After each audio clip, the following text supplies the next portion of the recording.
P Syed മൗലവി. നേതാക്കളെ, പണ്ഡിതന്മാരെ, സുഹൃത്തുക്കളെ, വളരെ പരിമിതമായ ഒരവസരമാണ് ഈ ദഅവത്ത് സമ്മേളനത്തിൽ ഓരോരുത്തരുടെയും മുജാഹിദ് രംഗത്തുണ്ടായ അനുഭവങ്ങൾ വിവരിക്കുവാൻ വേണ്ടി അനുവദിച്ചിട്ടുള്ളത്. ഇത്രയും പരിമിതമായ സമയത്ത് അത് പറഞ്ഞു തീർക്കാൻ, എണ്ണി തീർക്കാൻ തന്നെ കഴിയുമെന്ന് എനിക്ക് തോന്നുന്നില്ല. അത്രമാത്രം അനുഭവങ്ങൾ എന്റെ സ്വന്തം ജീവിതത്തിൽ എനിക്കുണ്ട്.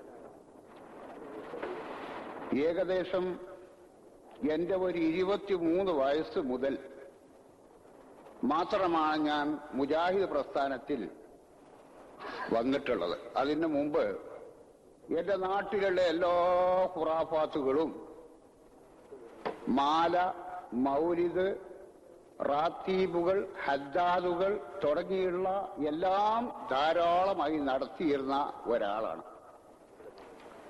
ഏതാണ്ടും മൗലിദുകളും മാലപ്പാട്ടുകളും ഇപ്പോഴും എനിക്ക് മനഃപ്പാടമാണ്. അത്രയും അധികം ഞാനത് ഉപയോഗിച്ചിട്ടുണ്ടെന്നർത്ഥം. അങ്ങനെ ഇരിക്കവെയാണ് പറപ്പൂർ അബ്ദുറഹ്മാൻ മൗലവി മർഹൂം അവർകൾ ഞാൻ പഠിച്ചിരുന്ന പള്ളിയിൽ ദർസിന് വരികയും റബ്ബക്കുമുല്ലദീ ഖലഖക്കും വല്ലദീന മിൻ ഖബ്ലിക്കും ലഅല്ലക്കും തത്തഖൂൻ അല്ലദീ ജഅല ലക്കുമുൽ അർള ഫിറാശൻ വസ്സമാഅ ബിനാഅൻ വഅൻസല മിനസ് സമാഇ മാഅൻ ഫഅഖ്റജ ബിഹി മിനസ് സമറാത്തി റിസ്ഖൻ ലക്കും ഫലാ തജ്അലൂ ലില്ലാഹി അൻദാദൻ വഅൻതും തഅലമൂൻ. ഈ ആയത്തിലെത്തിയപ്പോൾ ഇയ്യാക നഅ്ബുദു വഇയ്യാക നസ്തഈൻ മുതൽക്ക് ആരംഭിച്ചിട്ടുണ്ട് ആശയപരമായ ഇളക്കം. അന്ന് മുതൽ ഞാൻ നടത്തി വന്നിരുന്ന മാല, മൗലിദ്, ജുസുവോത്ത് തുടങ്ങിയുള്ള സമ്പ്രദായങ്ങൾ ഞാൻ അവസാനിപ്പിച്ചു, പെട്ടെന്ന് നിർത്തി. അതുകൊണ്ട് നാട്ടിലുള്ള പല സുഹൃത്തുക്കളും വീട്ടുകാർക്കും എന്നോട് കുറച്ചു കാലത്തേക്ക് വലിയ വെറുപ്പും വിദ്വേഷവും ഉണ്ടായിരുന്നു. നാട്ടിലുള്ളവർക്ക് മാത്രമല്ല, വീട്ടുകാർക്കും എല്ലാവർക്കും. അന്ന് ഐക്യസംഘം എന്ന പേരിലാണ് ഈ പ്രസ്ഥാനം അറിയപ്പെടുന്നത്.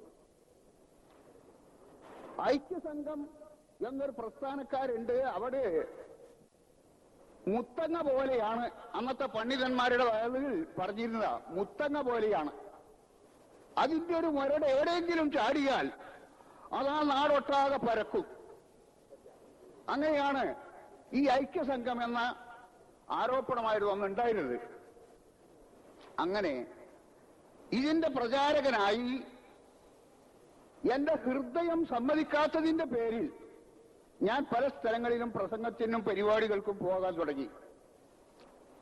പോയ എല്ലാ സ്ഥലത്തു നിന്നും അക്കാലത്ത് കല്ലേറ്, പരിഹാസം, കൂക്കുവിളി മുതലായത് ലഭിക്കാതിരുന്നിട്ടില്ല. പക്ഷേ ഞാനപ്പോ എല്ലാം സമാധാനിച്ചത് ഒമാൻ അക്കമോ മിൻഹും ഇല്ലാ അൻ യൂമിനു ബില്ലാഹിൽ അസീസിൽ ഹമീദ് എന്ന ആയത്താണ് മനസ്സമാധാനമായി എനിക്കുണ്ടായിരുന്നത്. മാത്രമല്ല, ഈ ലാ ഇലാഹ ഇല്ലല്ലാഹ് എന്ന ആദർശത്തിന് വേണ്ടി അല്ലാഹു തആല ലക്ഷക്കണക്കിനുള്ള പ്രവാചകന്മാരെ നിയോഗിച്ചു. ആ പ്രവാചകന്മാർ ഒരൊറ്റൊന്നിന് പോലും ശത്രുക്കളില്ലാതെയും അവരെക്കുറിച്ച് ആരോപണങ്ങളും ആക്ഷേപങ്ങളും ഇല്ലാതെയും ഇരുന്നിട്ടില്ല. പലതരത്തിലുള്ള മർദ്ദനങ്ങളും അവർ സഹിക്കേണ്ടി വന്നു എന്ന് മാത്രമല്ല, അമ്പിയാക്കന്മാരെ കൊലപ്പെടുത്തുക പോലും ചെയ്തിരുന്നു എന്ന് മാത്രമല്ല, അംറും ബിൽ മഅറൂഫ് നഹ്യും അനിൽ മുൻകർ നടത്തുന്ന ആൾക്കാരെ പോലും കൊലപ്പെടുത്തിയിരുന്നു എന്നുള്ള ചരിത്രം പരിശുദ്ധ ഖുർആനിൽ നൂഹ് നബി അലൈഹിസ്സലാമിന്റെ അക്കാലം മുതൽ അന്ത്യപ്രവാചകരായ മുഹമ്മദ് മുസ്തഫ സല്ലല്ലാഹു അലൈഹി വസല്ലമ വരേക്കുള്ള എല്ലാ നബിമാരുടെ ചരിത്രങ്ങളും ഖുർആനിൽ നിരത്തിയിടത്തോളം നമുക്ക് കാണാൻ കഴിയും. അവർക്കെല്ലാമുള്ള അനുഭവമാണ്. എന്ന് വരുമ്പോൾ എനിക്ക് ലഭിച്ച കല്ലേറ്, കൂക്കുവിളി, പരിഹാസം ഇതൊന്നും തന്നെ എന്നെ ആ പ്രവർത്തനത്തിന് പിന്മാറാൻ പര്യാപ്തമാകില്ല. ഞാൻ അതിൽ ഉറച്ചു നിന്നുകൊണ്ട് മുന്നോട്ട് പോയി. ചില പ്രധാന സംഭവങ്ങൾ ഓർമ്മയിൽ നിന്ന് വിട്ടുപോകാത്ത പല അനുഭവങ്ങൾ എനിക്കുണ്ട്. ഒരുപാട് അനുഭവങ്ങൾ ഉള്ളതൊക്കെ ഞാൻ വിസ്മരിച്ചിട്ടുണ്ട്. ഇപ്പൊ ഒന്നും വേണ്ടതുപോലെ പറയാൻ ഓർക്കുന്നില്ല. 939 ഞാൻ അന്തമാനിലേക്ക് പോവുകയുണ്ടായി. അവിടെ ചെന്നപ്പോൾ ആദ്യമായി അവിടെ തൗഹീദ് രംഗത്തൊരു പ്രസംഗം നടത്തിയത് ഞാനായിരുന്നു. അതിനു മുമ്പ് അവിടെ ആ ദേവത്തെത്തിയിട്ടില്ല. ആ കാരണത്താൽ തന്നെ എന്നെ അവിടെ സ്റ്റേജിൽ വെച്ച് കസാലയിൽ നിന്ന് ചവിട്ടി മറിക്കാനും മറ്റും തയ്യാറെടുത്തുകൊണ്ടുള്ള പണ്ഡിതന്മാര് സെറ്റ് കെട്ടി വന്നു. അങ്ങനെയുള്ള അനുഭവങ്ങൾ എനിക്കുണ്ടായിട്ടുണ്ട്. കല്ലേറും പരിഹാസവും കൂക്കുവിളിയും ധാരാളം അതിന് പുറമെയും ഉണ്ടായിട്ടുണ്ട്. 31 പോയി 40 ഞാൻ അന്തമാനിൽ നിന്ന് ആദ്യമായി പോന്നത്. അതിനുശേഷം അവിടെ 2 ജുമുഅ ഉണ്ടാക്കി, 3 ജുമുഅ ഇസ്ലാഹി രംഗത്തുള്ള ജുമുഅകൾ ഉണ്ടാക്കി. അന്ന് അവിടെ ജുമുഅ ഹറാമായിരുന്നു. കാരണം അവരുടെ മൂല്യരുണ്ടായിരുന്നത്.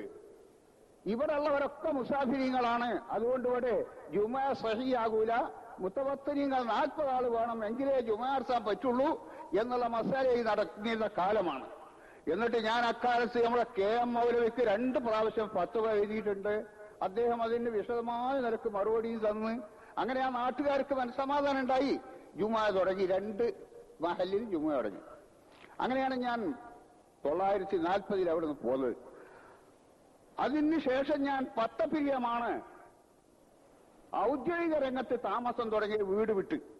അവിടെ വന്നതിന് ശേഷം പത്തപ്പിരിയത്ത് സത്യാനം, 7 കളരി തുടങ്ങിയുള്ള സ്ഥലങ്ങളിലും അതിന്റെ പരിസര പ്രദേശങ്ങളായ വണ്ടൂര്, ചെറുകോട്, അതുപോലെ പന്തലിങ്ങൽ, കാട്ടുമുണ്ട പന്തലിങ്ങൽ, അതുപോലെ നിലമ്പൂര്, ചുങ്കത്തറ, മണിമൂളി, എടക്കര, മണ്ണിശ്ശേരി, മരുതകൽ എന്നീ പറഞ്ഞ സ്ഥലങ്ങളിലെല്ലാം ഞാൻ പരിപാടിക്ക് പോയിട്ടുണ്ട്. അവിടെയെല്ലാം കൂക്കുവിളിയും പരിഹാസവും എനിക്ക് അനുഭവപ്പെട്ടിട്ടുണ്ട്. അങ്ങനെ 951 ഞാൻ പത്തപ്പിരിയത്ത് നിന്ന് വിട്ടത്. അത് വിട്ട ഉടനെ വന്നത് രണ്ടത്താടിയിലാണ്. ഇപ്പൊ ഞാൻ നിൽക്കുന്ന ആ മഹല്ലില് 951 വന്ന് ആ വന്ന ഉടനെ ആദ്യമായി ഒരു പരിപാടിക്ക് പോയത് തെക്കൻകുറ്റൂർ എന്ന് പറയുന്ന സ്ഥലത്താണ്. അവിടെ അന്ന് ഒരു വളാഞ്ചേരി യൂസുഫ് മോലിയർ എന്ന് പറഞ്ഞൊരു വലിയ മോലിയരുണ്ടായിരുന്നു. ആ മോലിയരും കുറെ സെറ്റും കൂടി ഒന്നായിട്ട് വിളക്കും വെയിറ്റ് വന്നിട്ട് എന്റെ സ്റ്റേജ് കയ്യേറാനും എന്നെ ഒരു നിരീശ്വരവാദിയായി ചിത്രീകരിക്കാനും ഒക്കെ ശ്രമിക്കുകയാണ് ഉണ്ടായത്. അന്ന് പുല്ലൂര് ബാപ്പു എന്ന് പറഞ്ഞൊരു സഹോദരൻ അവിടെ ഉണ്ടായിരുന്നു. അയാളുണ്ടായത് കൊണ്ടാണ് എനിക്ക് രക്ഷ കിട്ടിയത്. അയാൾ എന്നെ രക്ഷപ്പെടുത്തി അക്രമങ്ങളിൽ നിന്ന്. അതിനുശേഷം പറവന്നൂര്, വാരണാക്കര, അതുപോലെ പുല്ലൂര്, ഇങ്ങനെ അതിന്റെ പരിസര സ്ഥലങ്ങളിൽ പലയിടത്തും പരിപാടിയുണ്ടായി. അന്നൊക്കെ എനിക്ക് ഈ കൂക്കുവിളിയും പരിഹാസങ്ങളും കല്ലേറ് തുടങ്ങിയുള്ള അനുഭവങ്ങളും ഉണ്ടായിട്ടുണ്ട്. അങ്ങനെ ഇരിക്കവെയാണ് ഞാൻ ഒരിക്കൽ കുഴിപ്പുറം, കോട്ടക്കലടുത്ത് കുഴിപ്പം എന്ന് പറഞ്ഞൊരു മഹലുണ്ട്. ആ മഹലിൽ നമ്മളെ CP ഉമർ സുല്ലമി അവിടെ പോയി കുറെ കാലം സ്കൂളിൽ ജോലി ചെയ്തിരുന്നു. അദ്ദേഹത്തിന്റെ പരിശ്രമ ഫലമായി അവിടെ ഖുർആൻ ക്ലാസും മറ്റുമൊക്കെ നടത്തി കുറച്ച് മുജാഹിദുകൾ അവിടെ ഉണ്ടായിരുന്നു. ആ മുജാഹിദുകളുടെ ക്ഷണമനുസരിച്ച് അവിടെ ഒരു പരിപാടിക്ക് പോയി. ആ പരിപാടിക്ക് പോയി അവിടെ സ്റ്റേജിലേക്ക് പിന്നിൽ കൂടി കയറി വന്നിട്ട് എന്നെ പിടിച്ചു വലിക്കുകയും അവിടെ ഉണ്ടായിരുന്ന ലൈറ്റുകളൊക്കെ അടിച്ചു കെടുത്തുകയും പിന്നെ മൈക്കന്റെ ആംപ്ലിഫോർ വരേക്കൊക്കെ തച്ച് തകർക്കുകയും ചെയ്തു. എന്നെ ഒരു ഇരുട്ടിലേക്ക് ഒരു രക്ഷകൻ എന്ന നിലക്ക് മൗലവികട് വഴി എന്ന് പറഞ്ഞിട്ട് എന്നെ രക്ഷിക്കാൻ എന്ന നിലക്ക് കൊണ്ടുപോയി എന്റെ മുഖത്ത് ഒരു മുളന്റെ വടി കൊണ്ടടിച്ചു. ആരി എനിക്ക് കൊണ്ടു. അത് കഴിഞ്ഞ് അതിന്റെ പിറ്റേന്ന് അവിടെ ഗംഭീരമായൊരു പരിപാടി നടത്തി. വളരെയധികം ആൾക്കാർ പങ്കെടുത്തുകൊണ്ട് നാം ഉദ്ദേശിച്ച സർവ്വകാര്യങ്ങളും അവിടെ പറഞ്ഞ് അവസാനിപ്പിച്ചു. അങ്ങനെ അന്ന് മുതൽക്ക് തന്നെ അവിടെ ഒരു വായനശാലക്ക് തറക്കല്ലിടുകയും അവിടെ ഒരു മഹത്തായ വിജയം കൈവരികയും ചെയ്തു. ഇന്ന് അവിടെ പള്ളി, മദ്രസ തുടങ്ങിയുള്ള സ്ഥാപനങ്ങളുണ്ട്. നമ്മുടെ പ്രസ്ഥാനത്തിന്റെ ആൾക്കാർ വളരെയധികമുണ്ട്. അങ്ങനെ അതിനുശേഷമാണ് ഞാൻ പൊന്നാനിയിലെ ഒരു പരിപാടിക്ക് പോയി. 2-3 പ്രാവശ്യം മുമ്പും പോയിട്ടുണ്ട്. അന്നൊന്നും ഇമ്മാതിരി അനുഭവം ഉണ്ടായിട്ടില്ല. 3ാമത്തെ തവണ പൊന്നാനിയിലേക്കൊരു പ്രസംഗത്തിന് പോയി. അവിടെ ഞാൻ പ്രസംഗം ആരംഭിച്ച് ആമുഖം